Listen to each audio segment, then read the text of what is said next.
ulang lagi ya. Wa yanqusu kulla yaumin min umrika. Tiap hari umurmu berkurang. Wa yanqusu kulla syahrin min umrika. Tiap bulan umurmu berkurang. Wa yanqusu kulla sanatin min umrika, dan tiap tahun umurmu berkurang. Tapi mengapa manusia malah bergembira dan berpesta pora?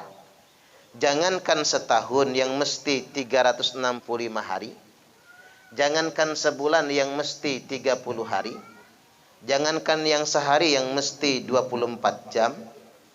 Imam Ali berkata, nafasul qulba khuta'u minal ajali. Nafasku yang bolak-balik ini adalah langkah-langkah ajalku. Jadi jangan nunggu tahun Bapak Ibu. Nafas kita yang kita tarik ini itu sudah nanda kita melangkah menuju ajal. Semakin sering kita narik nafas, makin dekat dengan kematian. Makin sering kita menghembuskan nafas, makin dekat dengan ajal. Makanya logikanya Pak, kalau nggak pengen cepat mati, kurangi bernafasnya. Kalau nggak mampu sekalian.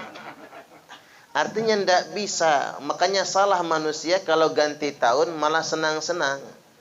Ganti tahun malah berhura-hura. Itu sikap yang kurang tepat. Karena ini sebetulnya peringatan bahwasanya umur kita semakin berkurang. Dan mati itu ajal, bukan umur. Umur itu kan sudah hitungan. Ajal kita adalah batas waktunya. Walikulli ummatin ajal. Tiap-tiap umat itu punya batas waktunya. Fa idza jaa ajaluhum, maka apabila ajal mereka sampai, la yastakhiruna sa'atan wa la yastaqdimun, mereka tidak akan mampu menundanya walau sedetik dan tidak akan mampu memajukannya. Makanya jangan salah rumus Pak. Kita ini menjaga kesehatan bukan karena takut mati, tapi agar tidak sakit. Tak ulang ya. Kita ini menjaga kesehatan, termasuk pakai masker itu, makan teratur, rajin cuci tangan, menerapkan protokol kesehatan, dan yang lain-lainnya bukan karena takut mati, tapi karena agar tidak sakit. Karena mati itu ajal, enggak mesti nunggu sakit. Betul enggak kira-kira? Enggak mesti nunggu sakit. Ajal tidak bisa kita atur karena ketetapan dari Allah Subhanahu wa taala. Yang kita inginkan walaupun panjang umur tapi sehat. Jangan sampai panjang umur tapi penyakitan. Mati belum tapi cengap-cengap. Mati belum nih bapak-bapak, tapi stroke bengek. Udah stroke campur bengek prostat pula, bocor kelep, asam urat campur rematik, mulut pengot, jalan susah, kadang ngompol di kasur, cerewet pula. Udah penyakitan banyak ngomong, ngoceh, gampang marah. Istri telat ngambil anduk marah, istri telat bikin teh marah. Sambil ngaduk teh istri ngebatin, kapan matinya orang satu ini. Percayalah sama saya Pak. Jadi nggak enak panjang umur kayak gitu, yang ngurus repot. Jangan-jangan tidak ikhlas, kita juga dalam keadaan kesusahan. Makanya ada slogan dalam Islam, as-sihhatu khairum minal ghina, sehat lebih baik daripada kaya.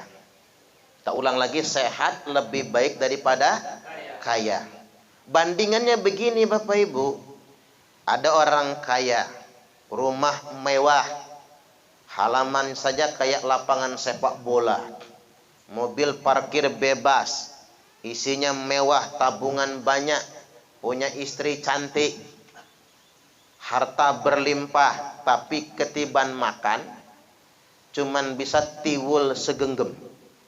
Makan nasi putih kebanyakan takut, makan santan takut, minum teh manis takut, Minum kopi dikasih gula, takut. Jadi serba takut. Makan diirit-irit karena takut mati tadi itu.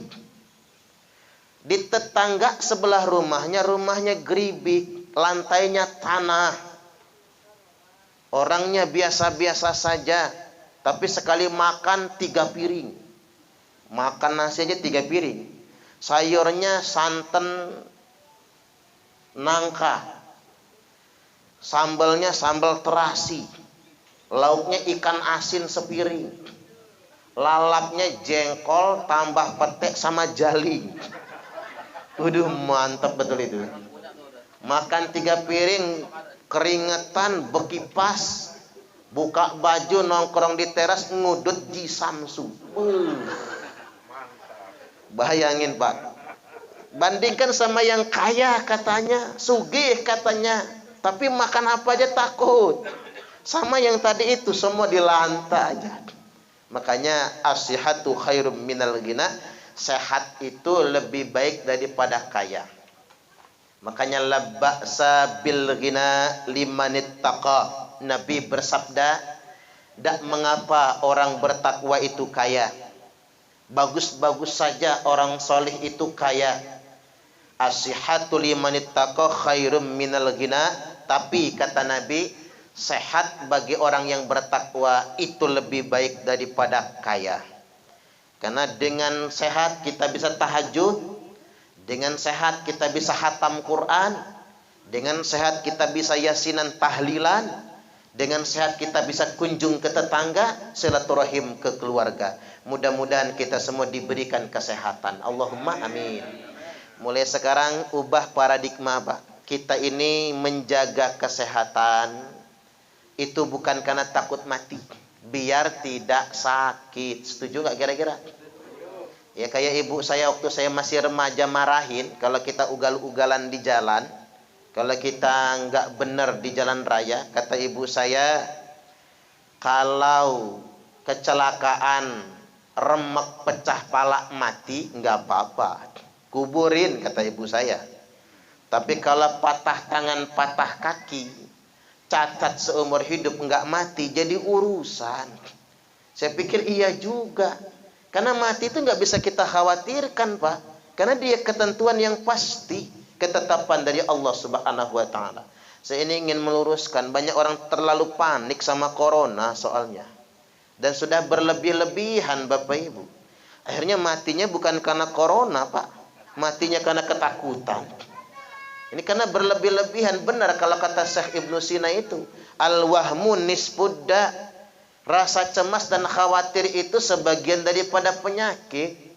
Baru rapid test udah reaktif, shock, tertekan, makan nggak nafsu lagi, pantesan cepat matinya. Padahal hasil swabnya belum tentu loh Pak, belum tentu corona. Dan sampai detik ini setahu saya yang mati-mati itu, dokter nggak pernah ngomong mati karena corona, nggak pernah.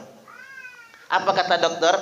Kematian akibat jantung, tapi disertai ada COVID. Nah, disertai COVID Pak. Kematian akibat paru-paru basah, disertai ada COVID. Jadi penyakit yang lain sebetulnya. Tapi karena terlalu takut, ya gimana nggak takut, diisolasi di rumah sakit Abdul Muluk. Dokter nengok sehari sekali udah kayak astronot.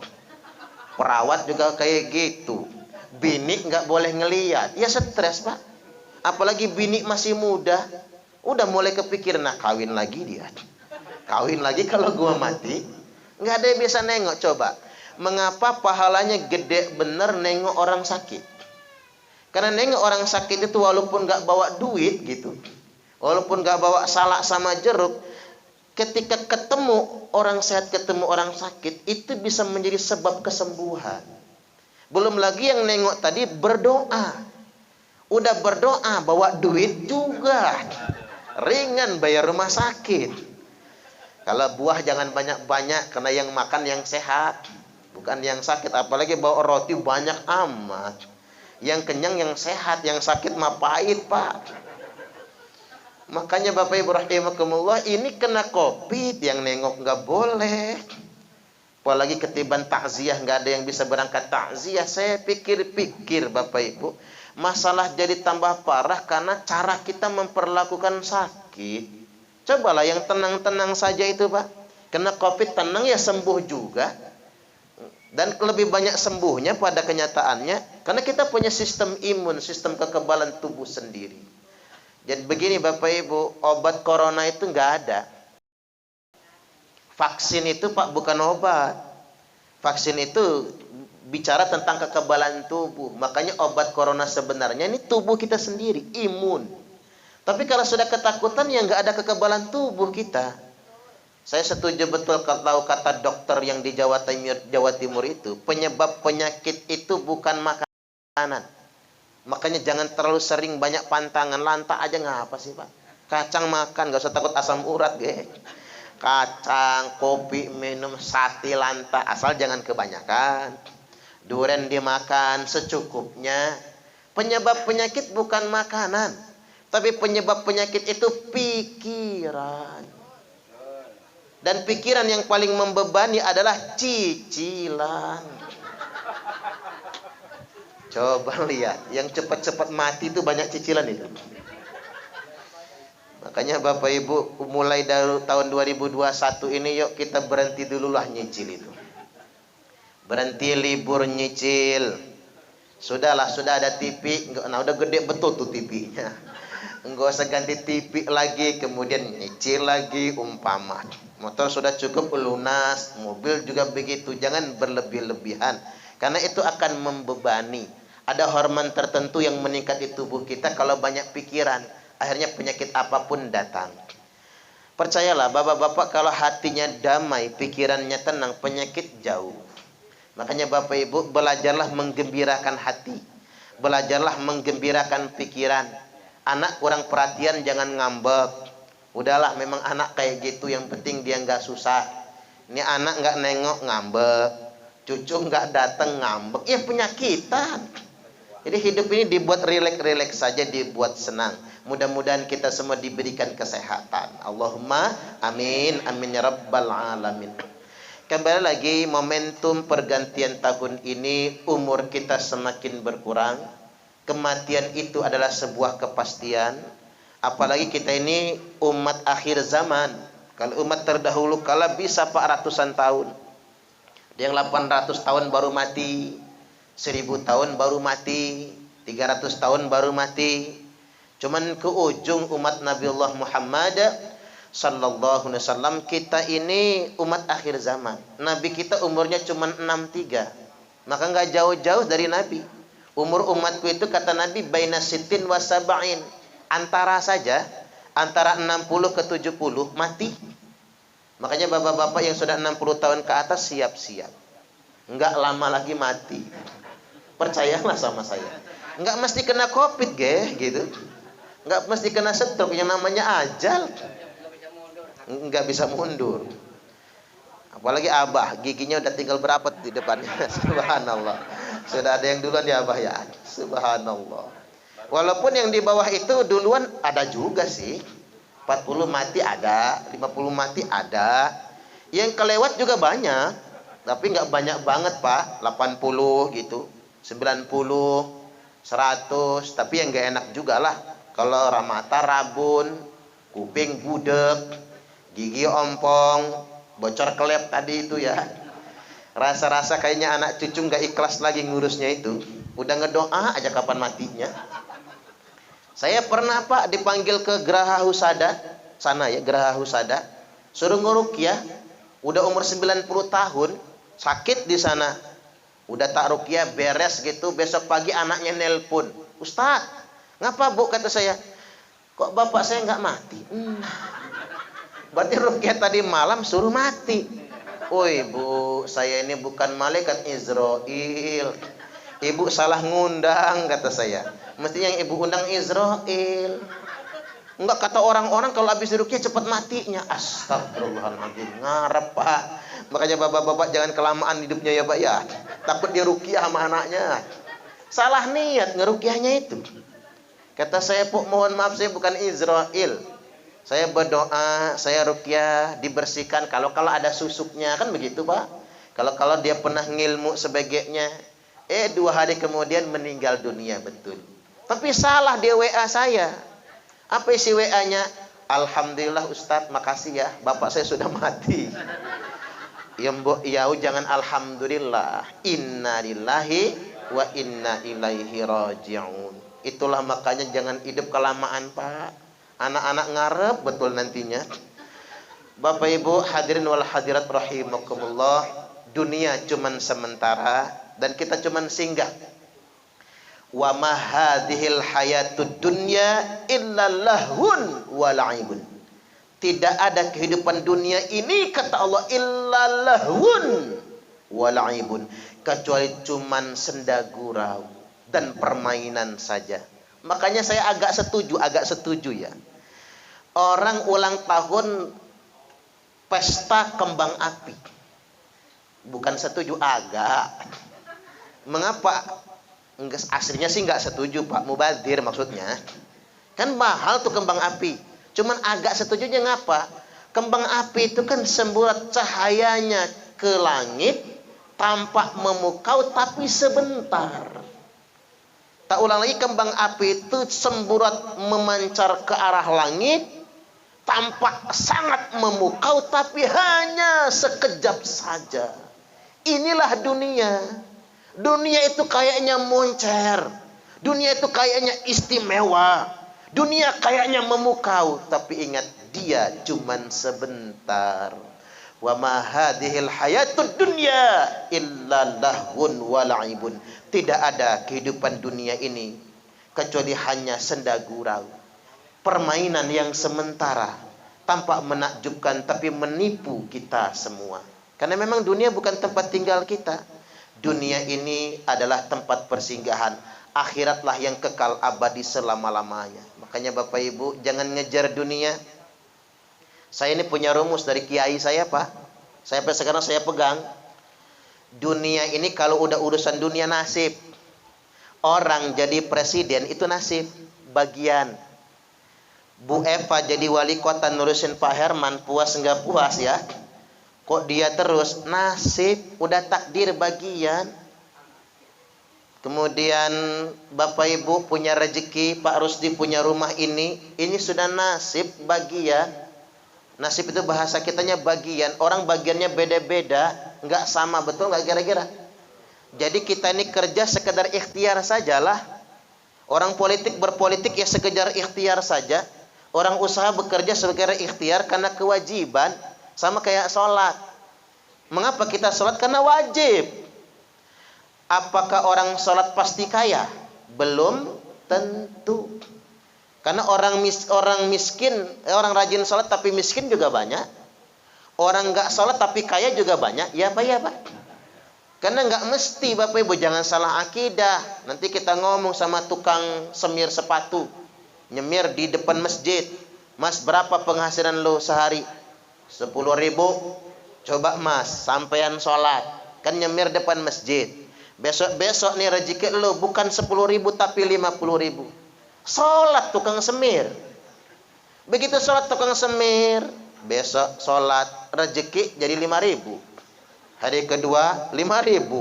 Hari ketiga 5.000. Hari keempat enggak laku sama sekali. Enggak ada yang nyemir. Protes dia sama kita. Kata bapak, kalau gua rajin sholat rezeki 50.000. Ini mah boro-boro. Gara-gara sholat rezeki jadi 5.000. Salah niatnya. Sama kayak bekerja. Apa iya kalau orang peras keringat banting tulang pasti kaya? Belum tentu. Mengapa kita sholat? Karena kewajiban. Karena kalau nggak sholat dosa. Mengapa bapak-bapak nyambut gawe? Dari pagi berangkat pulang sore nyari nafkah? Karena kewajiban. Karena kalau kita berpangku tangan, dosa. Allah nggak suka dengan yang berpangku tangan. Tapi ingat, masalah banyak atau tidaknya rezeki itu nasib, bagian. Makanya benar dalam Al-Quran itu, wa annahu huwa adhaka wa abka, wa annahu huwa amata wa ahya, wa annahu khalaqaz zawjaini dzakara wal untha. Loncat ayat ke-48, wa annahu huwa agna wa aqna. Sesungguhnya Allah menciptakan tawa dan tangis. Allah menciptakan mati dan hidup. Allah menciptakan laki-laki dan perempuan. Allah menciptakan kaya dan salah. Ini kita kejebak nih Bapak Ibu. Wa annahu huwa aghna wa aqna. Sesungguhnya Allah menciptakan kaya dan cukup. Karena masalah hidup manusia bukan tidak kaya, tapi tidak cukup. Setuju nggak kira-kira? Sudahlah, sekedarnya saja hidup di dunia ini. Ikhtiar ya ikhtiar. Jangan diburu karena dunia cuman sementara. Akhiratlah kampung halaman kita yang sebenarnya. Mudah-mudahan di akhirat masuk surga semua. Allahumma amin. Baik, lanjut dikit lagi Bapak Ibu. Malam ini kita mendoakan orang wafat, keluarga kita. Nah, inilah cara kita nolong orang mati Bapak Ibu. Ad-du'a wa shadaqatu hadiyatan ilal mauta. Karena doa dan sedekah hadiah buat orang mati. Saya kasih tahu Pak, orang mati itu enggak butuh harta yang banyak, enggak perlu lagi. Makanya laga-laga anak-anak zaman sekarang bikin kijing mahal-mahal, enggak ngaruh. Silakan bapak-bapak pesan kijing marmer paling mahal dari Spanyol. Harganya saja 2 miliar. Yang bawanya Lionel Messi sama Cristiano Ronaldo. Makanya mahal, Pak. Apa ngaruh buat orang mati? Enggak ngaruh. Termasuk orang modern, Pak. Waduh, kalau yang ada yang meninggal papan bunga itu ya, Pak. Bujejer. Itu paling kecil tuh harganya 500.000. Ada yang 1 juta, ada yang 2 juta. Coba kalau digunakan untuk sumbangan yang meninggal saja. Papan bunga itu cuman kesenangan orang hidup kok. Yang ngaruh buat orang mati itu doa dan sedekah. Makanya kalau datang ke kuburan ingat, jangan cuman bawa arit. Ini bawa arit, babat rumput. Habis itu pulang. Ahli kubur langsung manggil si mantu tadi tuh, "Oi, mantu Edan. Gua enggak butuh arit lo, gua butuh doa lo." Makanya kalau masuk kubur kata Imam Ahmad minimal baca Al-Ikhlas 11 kali. Senang semua ahli kubur itu. Baca Yasin, senang semua ahli kubur, bukan cuma yang kita ziarahi, semua. Senang semua. Ya, kalau malas-malas betul Fatihah jadilah, Pak. Karena itulah hadiah buat orang mati. Orang hidup dikasih kado senang. Orang hidup dikasih besek senang. Ada besek ya ini kira-kira?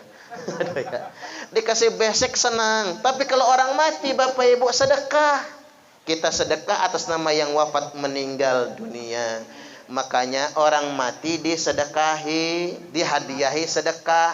Makanya kata Umar bin Khattab terhadap hadis ini tadi, beliau berkata, as-shadaqatu ba'da dafni, sedekah yang dikeluarkan setelah penguburan itu kekal sampai 3 hari. Untuk ahli kubur, sedekah pada hari ketiga bertahan untuk ahli kubur sampai 7 hari. Sedekah pada hari yang ke-7 bertahan sampai 25 hari. Cuman di Bandar Lampung aja nggak biasa selawean kita, Pak. Di Lampung ada, di Kota Menggala selawean. Ada selawean. Kapan-kapan gak kita bikin selawean? Sedekah pada hari ke-25 akan kekal pahalanya sampai 40 hari. Sedekah pada hari ke-40 bertahan sampai 100 hari. Sedekah pada hari ke-100 bertahan sampai 1 tahun. Sedekah pada hari ke-1 tahun akan bertahan sampai 1000 hari alias 3 tahun. Makanya kita ada ngehol itu ya, Pak ya. Kita bersedekah enggak keteng besekan. Nah, pahala sedekah besek itu diniatkan untuk almarhum yang telah wafat meninggal dunia. Makanya Sa'ad bin Ubadah bertanya kepada Nabi, "Ya Rasulullah, inna ummi qad uftilitat nafsaha." Ibuku mati, walam tus, dia tidak berwasiat apa-apa sebelum matinya. Wa adunnuha law takallamat tasaddaqa, tapi aku punya pikiran ya Rasul, seandainya ibuku masih bisa ngomong, mungkin dia ingin sedekah. Orang mati itu Bapak Ibu kalau bisa ngomong, dia ingin sedekah. Betul kata Nabi? Aku nanya ya Rasul, apa yang fauha in tasaddaqtu anha? Apakah ibuku dapat manfaatnya bila aku sedekah pahalanya atas nama dia? Jawab Nabi, "Na'am." Ya. tasaddaq anha, sedekah atas nama ibumu mendatangkan manfaat bagi yang bersangkutan. Sahih Al-Bukhari nomor hadis 1881, Sahih Muslim nomor hadis 1777, Sahih muttafaqun alaih. Jadi Bukhari Muslim ini Bapak Ibu tentang sedekah untuk orang mati. Dia nanya, ayu sedekati afdol ya Rasul, apa sedekah yang utama? Kata Nabi, sakyul ma, enggak ketang bagikan air minum. Makanya kalau ada kematian, tripanca keluarkan. Enggak kebeli tripanca grand, nyebut merek kita ini ya. Enggak kebeli ya air sumur Bu, rebus. Gasnya lagi habis Ustadz, ya sudah enggak usah direbus air sumur, langsung tuangin ke teko di gelas. Tapi jangan ngomong-ngomong. Bapak-bapak enggak mau minum, takut anyang-anyangan. Juga lebih daripada itu ya mampu ya Rasul. Ya kalau lebih daripada itu kata Nabi, fa'it'amut ta'am, bagikanlah makanan. Makanya orang Indonesia punya besekan. Yang dilarang oleh ulama itu bukan besekan Pak, bukan kacang di luar udah mau habis satu piring. Subhanallah, bagus Pak, yang di dalam utuh kayaknya ya. Tapi yang dilarang ulama itu maksa. Kalau kata pepatah, besar pasak daripada tiang. Kalau kata orang Palembang, kue putu buatan cek gaya, awak buntu banyak gaya. Kalau kata orang Jaseng, biar tekor asal kesohor. Nah itu yang gak boleh. Bapak Ibu rahimakumullah, Pak Rusdi malam ini telah mengeluarkan sedekah. Apapun bentuk sedekah yang beliau keluarkan malam ini, diniatkan pahalanya dihadiahkan buat yang wafat meninggal dunia. Mudah-mudahan Allah sampaikan. Allahumma amin. Makin deras ini, makin deras. Segini aja dulu tausiahnya. Kalau kurang nanti ngundang lagi ya Pak ya. Jadi segitu saja dulu. Tapi yang jelas sedekah ini manfaat. Baca Fatihah manfaat. Baca Yasin buat orang yang wafat meninggal dunia juga manfaat Bapak Ibu. Mudah-mudahan dengan doa kita semua ahli kubur diangkat derajatnya oleh Allah Subhanahu wa taala. Allahumma amin. Amin ya rabbal alamin. Demikian dari saya, kita tutup dengan berdoa.